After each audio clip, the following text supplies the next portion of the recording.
Voiceover slumps. How do you get out of them? Welcome back to Day One Voiceover. My name's Robert Vienna, and this video is going to be a little different than my prior videos. My last couple of videos have been incredibly positive.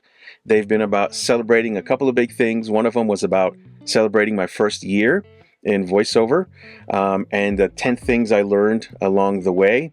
If you're just catching me for the first time, I highly recommend to go check out that video because there's a lot of great information in there for anyone that might be getting started.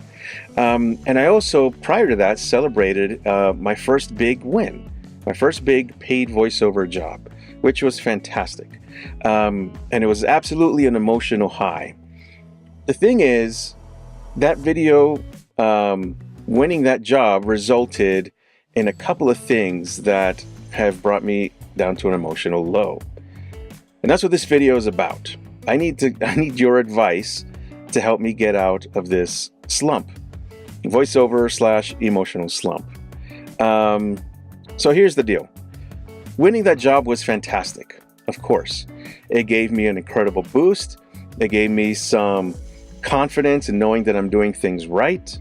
I beat out a couple hundred people for that job, and it was fantastic. The thing is, from a technical standpoint, first and foremost, the details on that job were, it was an English script, but they wanted a Spanish accent. Basically, the name of the brand can be pronounced in Spanish, and they wanted me to pronounce in Spanish, but the rest of the script was in English. But I think because the title of the audition said Spanish accent, and I have some Spanish references in my profile, winning that job completely tweaked my algorithm to the point where 80% of my jobs are now Spanish-speaking auditions. And here's the thing, I speak Spanish. I grew up speaking Spanish. It's kind of my native tongue. The thing is, I haven't been in an environment where I speak Spanish regularly on a daily basis since for more than 30 years. And I've never been super proficient at reading it. So I can deliver a line or two, especially with a little practice, but it takes me an incredible amount of work to be able to deliver a full-on Spanish script. So I'm stuck. 80% of my auditions coming in through voices.com are now Spanish and things that I'm just not proficient enough to do. Sure, there's the argument that I can buckle down and learn it, and now I'll have a ton of auditions to my availability that I can try and work through. And that's great, but it's not necessarily what I'm trying to seek out. Is it the industry just kind of nudging me in that direction? Maybe, I don't know. All I know is that for the time being, I'm not super comfortable with a full Spanish script, and that seems to be the bulk of what I'm getting. So first piece of advice that I'm seeking from you guys is, I know some of you guys have started after me, some of you started alongside me, but some of you guys have been in this for a while, and you've done the pay-to-play stuff, and you have some experience.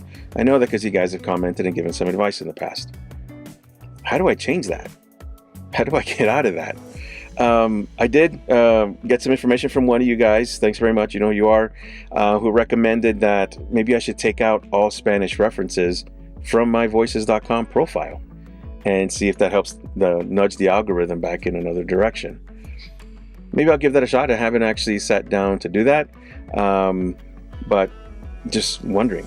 The weird position that I'm in is that I only have that 20% of jobs that I am comfortable with now to win something, to try and nudge it back in another direction.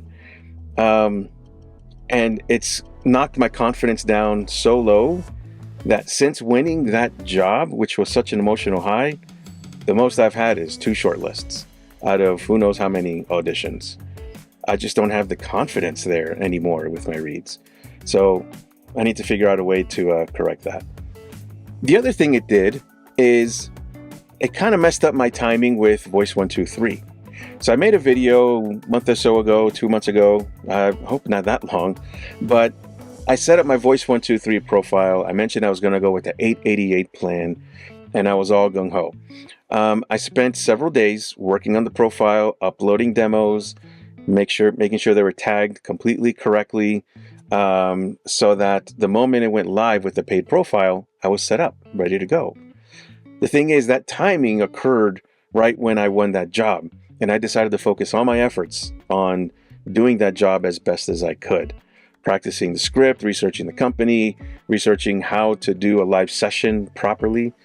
And it took my my motivation away to continue doing the Voice 123 thing.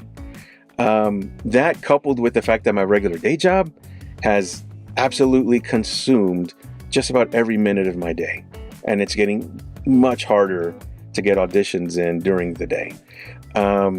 So I'm in a weird spot in regards to that as well. Now, the Voice 123 thing, that's my bad. I need to just buckle down, pay the membership, and get it going. But I wanted to be honest with you guys, because I made that video that I was going to get started, and I haven't. I just wanted to put that out there that I still need to work on that. And I will. Promise you guys. I'll get working on that, because at least I'll have a fresh algorithm to work off of, whereas my voices.com algorithm is currently a bit of a mess. So yeah, I'm seeking some advice from you guys to see what do I need to do to get out of this. Not only to gain my confidence back in my reads, but to try and shift that algorithm again so I can get more work that I'm looking for and not being forced to learn something that I'm not really comfortable with. But the big lesson here that I'm trying to take away from this is that I let myself get overly high on that win, and it affected much more than I thought it would. Maybe it's overconfidence, and that's why I'm not getting shortlisted even for the small amounts of auditions that I am submitting for. Or I don't know. I genuinely don't know what's happened, but it's completely knocked all of my statistics way down, to the point where my shortlist rate compared to my auditions and listens is a fraction of what it used to be. So I need help with confidence. I need help with algorithm tweaking, and just some general guidance on how to get out of this slump.